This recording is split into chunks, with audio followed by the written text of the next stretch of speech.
મિત્રો, જય ભીમ, જય ભારત, જય સંવિધાન, જય મંડળ, જય જોહર. મિત્રો, આજે આ વિડીયોના માધ્યમથી આપણે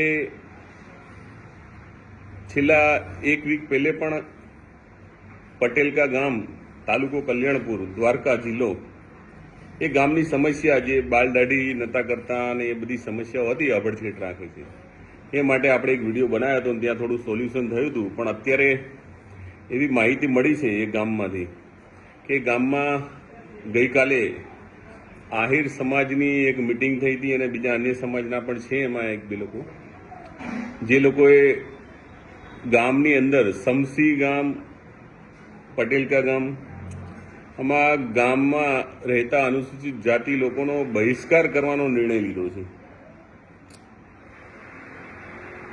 હવે આ ઓબીસી સમાજમાં આવે છે આ લોકો. તો ઓબીસી સમાજને એવી સમજ નથી પડતી કે ભાઈ એ લોકો પણ પહેલા આ કેટેગરીમાં જ આવતા હતા. એના માટે એક વાક્ય હતું, ઢોલ ગવાર શુદ્ર પશુ નારી ये सब है તાળન કે અધિકારી. એમાં ઓબીસી સમાજ પણ આવી જાય. તો એમને સમજવું જોઈએ કે ભાઈ આ પ્રકારના તમે જે સરમુક્તશાહી જે બધા નિર્ણય લો છો એ કેટલા યોગ્ય છે. અને ભારતના બંધારણની કલમ 21 એસસી સમુદાયના લોકોને બંધારણના આર્ટિકલ 21 અને આભડછેટ પ્રથા વિરુદ્ધ આર્ટિકલ 17 હેઠળ રક્ષણ આપવું પણ જરૂરી છે.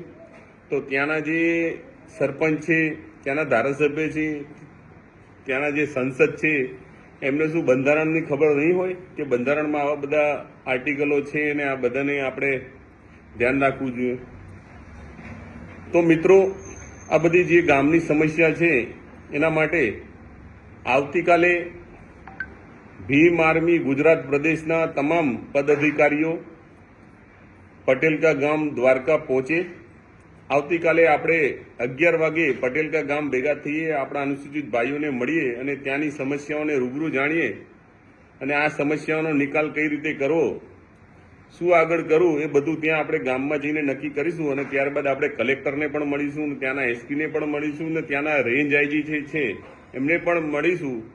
અને જે ગામ દ્વારા આ જે સામૂહિક બહિષ્કારનો વિરોધની વાત છે, તો આપણે જે વિરોધ કરતા હશે એ સંપૂર્ણ ગામ ઉપર પણ ફરિયાદ થઈ શકે છે. તો આપણે જોઈશું કાલે શું કરવું શું ના કરવું. તો મળીએ કાલે પટેલકા ગામ દ્વારકા. જય ભીમ, જય સંવિધાન, જય ભારત, જય મંડળ, જય જોહર.